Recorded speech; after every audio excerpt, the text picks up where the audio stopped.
अस्सलाम वालेकुम नाजरीन। 33 साला जोस सल्वाडोर अलोरिंगा कई दहाइयों से मेक्सिको में मछलियां पकड़ने का काम कर रहा था। नॉर्मली वो एक छोटी स्कीप और अपने एक साथी के साथ पैसिफिक ओशन जाता, वहाँ मछलियाँ पकड़ता और वापस आकर उन्हें बेचता था। 17 नवंबर 2012 हफ्ते के दिन इसका का साथी उसे नहीं मिला, तो वो साहिल समंदर पर काम करने वाले 22 साला लड़के अजीक्वल को अपने साथ ले जाता है। अजीक्वल का समंदरी सफर का तजर्बा बहुत कम था। वो एक छोटी कश्ती पर सवार होकर मछलियां पकड़ने निकलते हैं। जोस ने प्रोग्राम बनाया कि वो सिर्फ 30 घंटे समंदर में रहेंगे, इस वजह से उन्होंने कश्ती पर ज्यादा सामान नहीं रखा। लेकिन वो नहीं जानता था कि ये 30 घंटे का सफर 438 दिनों में बदलने वाला है। 30 घंटे का सफर 438 दिनों में कैसे बदला और इतने दिन तक वो इस खौफनाक समंदर में कैसे जिंदा रहा।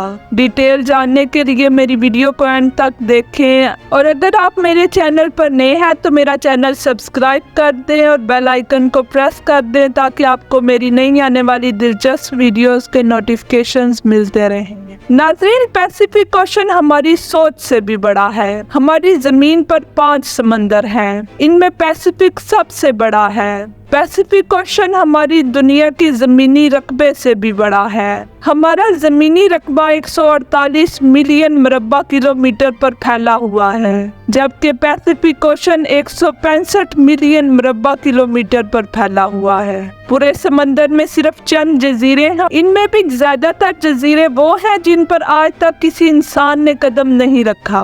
यानी अगर कोई शख्स पैसिफिक ओशन में गुम हो जाए तो उसे ढूंढने का इम्कान तकरीबन ना होने के बराबर है। लेकिन जोस सल्वाडोर ने 338 दिन तन्हा एक 7 फुट की कश्ती पर पैसिफिक ओशन में गुजारे और जिंदा वापस भी आया। इस कश्ती में सिर्फ एक इंजन और एक फ्रिज था, जिसे वो मछलियां जहीरा करने के लिए इस्तेमाल करता था। इसने मेक्सिको के साहिल से 120 किलोमीटर दूर जाकर समंदर में जाल बिछाया, तो इसी वक्त एक खौफनाक तूफान आया। इसने मछली का जाल वही छोड़ा और तेज रफ्तारी से वापस साहिल की तरफ जाने लगा। वो साहिल से सिर्फ 20 किलोमीटर दूर थे। तूफान को वो बहुत दूर छोड़ चुके थे, लेकिन बदकिस्मती से साहिल से महज 20 किलोमीटर दूर इनकी कश्ती का इंजन खराब हो गया। इनके पास सिर्फ एक रेडियो था, जिससे उन्होंने अपनी लोकेशन अपने बॉस को भेजी, लेकिन बदकिस्मती से रेडियो की बैटरी डिस्चार्ज हो गई और इनका बाहरी दुनिया से राब्ता बिल्कुल खत्म हो गया। फिर अचानक तेज हवाओं ने इनकी कश्ती को वापस समंदर की तरफ धकेलना शुरू कर दिया। इनके बॉस ने सर्च टीम बनाकर इनको ढूंढने की कोशिश की, लेकिन बहुत देर हो चुकी थी। हवाओं ने इनकी कश्ती को साहिल से 450 किलोमीटर दूर धकेल दिया था।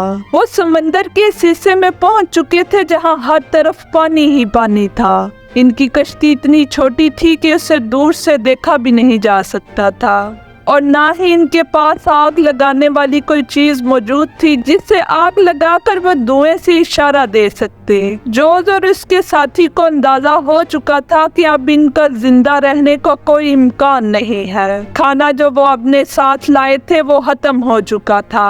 अब उन्होंने पेट भरने के लिए परिंदों को पकड़ना शुरू कर दिया। जो भी परिंदा इनकी कश्ती पर बैठता उसे पकड़कर खा लेते, या कश्ती के आसपास मछलियां पकड़कर कच्चा खा लेते।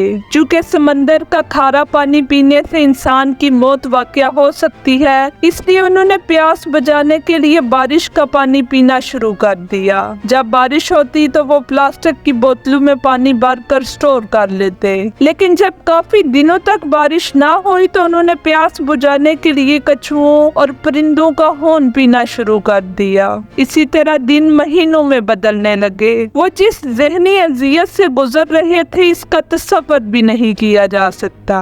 इसके साथ ही परिंदों की खुराक और खास तौर पर परिंदों का खून बर्दाश्त न कर सका और बिलाहर बीमार होकर मर गया। अब जोस कश्ती पर बेरहम समंदर में अकेला रह गया था। जोस को समंदर में 6 माह का अरसा गुजर चुका था।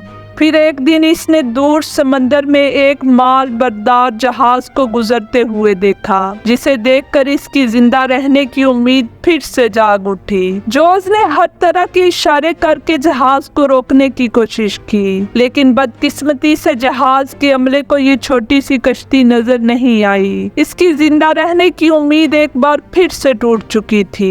इसे समंदर में इस छोटी सी कश्ती पर 11 माह गुजर चुके थे। इसके कपड़े भी फट चुके थे। वो बिल्कुल नाउम्मीद हो चुका था। बिलाहर 11 महीने गुजरने के बाद वो लम्हा आ गया जब किस्मत जोस पर मेहरबान हुई। इसने इर्द गिर्द पानी में नारियल तैरते हुए देखे। इसको यकीन हो गया कि जरूर आसपास कोई जजीरा है। थोड़ी देर बाद हकीकत में उसने एक जजीरा देखा।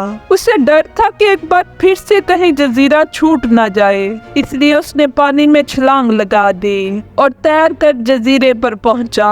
इसने साहिल समंदर पर एक छोटा घर देखा जिसमें लोग मौजूद थे। ये मार्शल जजीरा एक दूर दराज जजीरा था जिसे बोन एटोल कहा जाता था। जहां से जोस ने सफर शुरू किया था, ये जजीरा वहां से 11,000 किलोमीटर दूर था। अगर जोस से ये जजीरा भी छूट जाता तो अगला जजीरा उससे भी 5,000 किलोमीटर दूर था। वहां से जोस को वापस उसके मुल्क भेज दिया गया, लेकिन उसकी परेशानियां यहीं पर खत्म नहीं हुई थी। वापस आकर उसे मजीद परेशानियों ने घेर लिया। इसके खिलाफ अपने साथी को कत्ल करने का इल्जाम लगाकर मुकदमा दर्ज किया गया। उम्मीद करती हूँ मेरी आज की वीडियो आपको पसंद आई होगी। वीडियो को लाइक और शेयर कर दें।